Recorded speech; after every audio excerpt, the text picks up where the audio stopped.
ঠিক আছে তুমি নিয়ে নাও একটু রেডি আমরা পিছিয়ে চলো আমাদের হল ছাড়তে হবে চলো রেডি প্রথমেই আজকে নারী চরিত্র বেজায় জটিলের তো ট্রেলার এসে গেল। কি কি চরিত্র মানে জটিল কি কি ফেস করতে হয় তোমার একটু প্রথমে শুরুতে যদি বলো।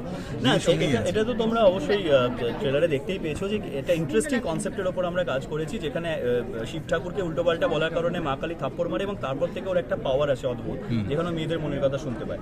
এবং এইটা যদি সত্যি রিয়েল লাইফে আমরা এটা হতো তাহলে আমাদের জীবন পুরোপুরি পাল্টে যেত, আমাদের জীবনে কোনো দুঃখ কষ্ট থাকতো না, চোখে জল হয়তো কোনোদিন ফেলতাম না। কিন্তু এই যে বুঝতে না পেরে আমরা এক একটা মেয়েদের মনের কথা একটা এমন স্টেপ নিয়ে নিই যে ব্যাপারটা আরো জটিলের দিকে চলে যায়। তো আমার মনে হয় এই পাওয়ারটা রিয়েল লাইফে পাওয়া খুব জরুরি।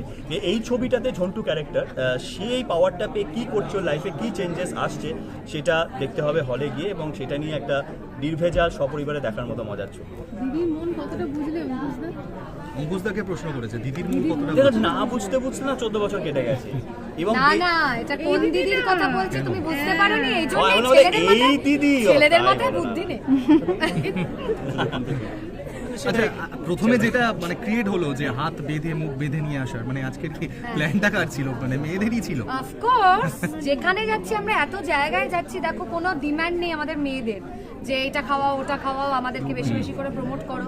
সব জায়গায় যাচ্ছি যেভাবে বলছি, সেখানে গিয়ে স্টেজে উঠেই বলছে আপনারা বলুন তো যে মেয়েরা কি জটিল? তো তখন সবাই ছেলেরা হ্যাঁ অবভিয়াসলি হ্যাঁ জটিল। তো তখন আমি ওদেরকে ফোন করলাম, দেখ ট্রেলার লঞ্চের প্ল্যান করেছে অঙ্কুশ, কিছু একটা করতে হবে, এদেরকে এদের অকাত এবার বোঝাতে হবে। তো তখনই আমরা ডিসিশন নিলাম যে আর নয় চুপ থাকবো না, আমরা সবাই মিলে হাত মুখ পা সব বেঁধে এদেরকে চ্যাংদোলা করে নিয়ে আসবো, যেটা মেয়েরা আমরা করে দেখিয়েছি এবং তোমরাও সচক্ষে দেখেছো, আর ছেলেদেরকেও দেখেছি যারা ওপারে ছিলে তারা যথেষ্ট এনজয়ও করেছে। অঙ্কুশদা কোথায় তো তোমরা সবাই প্রমোশনের জন্য গেছিলে, অনেক ভিজিট করলে, কি মনে হলো মেয়েদের পাল্লা ভারী নাকি ছেলেদের পাল্লা ভারী? মেয়েদের গলাটা আমার চিৎকার করে বলে না, এটাই আমি দেখেছি। আমি এখন চিৎকার করে বল, ছেলেরা এখন একটু দেবে যায়, এটা আমি দেখেছি, আমি ওখানেও দেখলাম। আমরা যখন বলি ছেলেরা মেয়েদের জটিল, তো ছেলেরা যত না চিৎকার করে হ্যাঁ বলছে, মেয়েদের ওই যে নাটা ওটা আরো বেশি করে কানে লাগছে। মেয়েরা ঠিক কথা বলে তাই, কারণ আমি এখানে ঝগড়ুটি তোমাদের গ্রুপেই আছে, না এই পয়েন্টটা একদমই ঠিক কথা, কারণ যত মনে কাদা তত গলার আওয়াজ বেরোবে না, কিন্তু আমাদের তো মনে কোনো কাদা নেই আমাদের মেয়েদের, তো আমরা চিৎকার করে সেটাকে বলি। আবার রান্না করে খাওয়াবে ছেলেদের সেই। অঙ্কুশদা তোমার কাছে ঐন্দ্রিয়াদির কাছে একটা প্রশ্ন রয়েছে। এর আগে তুমি মির্জা বানিয়েছো, খুবই ভালো সিনেমা ছিল, প্রচুর ভালো রিভিউজ ছিল, লেখালেখি হয়েছে, কিন্তু মাল্টিপ্লেক্সের অডিয়েন্সরা আসেনি দেখতে। তুমি ওটা করে তোমাকে ওরকম, তাই জন্যই তোমাকে মির্জা 2 এর জন্য অনেক কিছু ভেবে চিন্তা করতে হয়েছে। নারী চরিত্র বেজায় জটিল ট্রেলার দেখলাম, খুবই প্রমিসিং একটা ছবি। আমাদের মাল্টিপ্লেক্সের দর্শকদের একটা প্রবণতা আছে, যখন সাউথের ছবি আসে বলিউডের ছবি আসে সেলিব্রেট করে, বাংলা ছবি যখনই আসে তখনই সেটাকে নিয়ে চুলচেরা বিশ্লেষণ, ফেসবুকে বন্ধু রিভিউ দেখে সেটা পড়ে সেটাকে শেয়ার করা, নিজের ছবি না দেখে। এটা মনে হয় না প্রযোজক হিসেবে এবং অভিনেতা হিসেবে, বাঙালি অভিনেতা হিসেবে তোমার আর ঐন্দ্রিয়াদির কাছে প্রশ্ন যে এটা খারাপ? একটা কথাই বলতে চাই, আমার একটা জিনিসই মনে হয়, আমার মনে হয় না মানে অডিয়েন্সের সাথে আমাদের কোনো, বা অডিয়েন্স আমাদের প্রতি কোনো পার্সোনাল গ্রাজ আছে, সেটা তো নয়। এই দোষটা না বেশি ন্যাগিং না করে, ওই কান্নাকাটি না করে নিজেদের ওপর নেওয়া বেটার অ্যাজ আ মেকার আমার মনে হয়। তার কারণ আমরা কনসিস্টেন্টলি যাতে সেই বিশ্বাসটা অর্জন করতে পারি, তাতে হয়তো একটা দুটো ভালো ছবি ওভারলুক হয়ে বেরিয়ে যেতে পারে, কিন্তু কোথাও না কোথাও আমরা যদি কনসিস্টেন্টলি ভালো ছবি দিতে থাকি, আবার দর্শক হুড়মুড়িয়ে ফেরত আসবে, এবং আগের তুলনায় অনেক বেশি ভালো বাংলা ছবির সিচুয়েশন এখন হয়েছে, আরও হবে।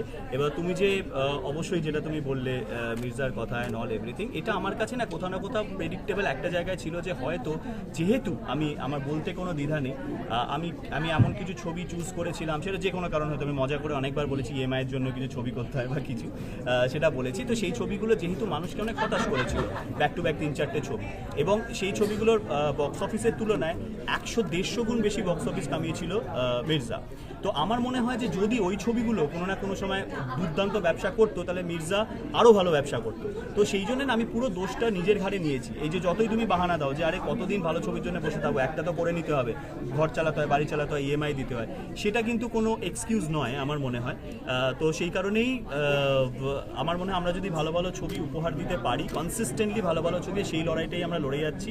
নারী চরিত্র বেজায় জটিল আমি জানি না কি হবে, কিন্তু আর আরেকটা জিনিস হচ্ছে যেহেতু বাংলা ছবির দর্শক শুধু বাঙালি, শুধু যারা বাংলা ভাষা বলে, সেখানে অনেকটা রেস্ট্রিক্ট এমনি হয়ে যায়। যেখানে হিন্দি ছবি সব রকম ভাষা, আমরাই তো হুড়মুড়িয়ে গিয়ে দেখতে যাই হিন্দি ছবি, সেইখানে যেহেতু একই অডিয়েন্স রেস্ট্রিকশন অনেকটা আছে, তার মধ্যে আবার কনসেপ্ট, তার মধ্যে কন্টেন্ট, তার মধ্যে আমরা কতটা মার্কেটিংয়ে হাইপ তুলতে পারছি, অনেক কিছু জিনিস ম্যাটার করে। এই প্রত্যেকটা বক্স টিক করতে গিয়ে কোথাও আমরা কিছু কিছু বক্স টিক হয় না আমাদের দ্বারা, যে কোনো কারণে হতে পারে। সেই জন্যই আমরা ওই লেভেলে দর্শক এটার এখন অবধি করতে পারিনি। But let's hope for the best. আমাদের হাতে একটাই ওয়েপন আছে, ভালো ছবি বানানো, আর কিচ্ছু না। আরেকটা জিনিস আমিও এই বিষয়ে জাস্ট একটা ছোট্ট কথা বলবো, যে তুমি এক্ষুনি যে কথাটা বললে না, যে মির্জা অসম্ভব একটা ভালো ছবি, না অডিওটা আসছে না তো? হ্যাঁ মানে মির্জা অসম্ভব একটা ভালো ছবি, কিন্তু মাল্টিপ্লেক্সে ওইভাবেও হয়তো দর্শক আমাদের জানো তো জিত এখানে, এই যে তুমি এসে বললে না মির্জার মতন ছবি তো আমরা খুব একটা পছন্দ করিনি, এবার তুমি কি ভাবছো? আমাদের না এইটাই মোটিভ ছিল যে আমরা যখন শুরু করছি, আমরা যাতে এক লাফে তো গাছে উঠতে কোনোদিনই পারবো না, তো অ্যাটলিস্ট ধীরে ধীরে যদি পারি, তো সেটাই মির্জা আমাদের বলতে পারো যে একটা ওই বেবি স্টেপের মতন, যেখানে অঙ্কুশ খুব বড় একটা রিস্ক নিয়েছিল, এবং দর্শক হয়তো তখন সামহাও ভরসাটা একটু হারিয়ে ফেলেছিলেন বাংলা ছবির ওপর, কিন্তু কোথাও না কোথাও এই যে 100% বাড়া বা কিছু যেটা অঙ্কুশ শেয়ার করলো, তো ওইখান থেকে আমরা অর্জন করেছি, ওইটা পজিটিভ। তো আমরা খুবই পজিটিভ যে কোথাও না কোথাও নারী চরিত্র সেইটা মানে সেই দর্শক যারা দেখেছিলেন মির্জা, তারা আসবেন, এবং তাদের সাথে সাথে বাকি যারা সেই সময় হয়তো মির্জাকে দেখেনি বা যাই হোক না কেন, তাদেরও সেই ভরসাটা হয়তো জন্মেছে আমাদের ওপর একটু হলেও, যে না, নারী চরিত্রকে একটা সুযোগ দেওয়া উচিত। অঙ্কুশ, আরেকটা জিনিস আমি ট্রেলারে দেখলাম, হয়ে গেছে শুনতাম মন দিয়ে চুপ করে চোখ বন্ধ করে শুধু গিয়ে গিয়ে শুনতাম তারা কি মনে মনে ভাবে।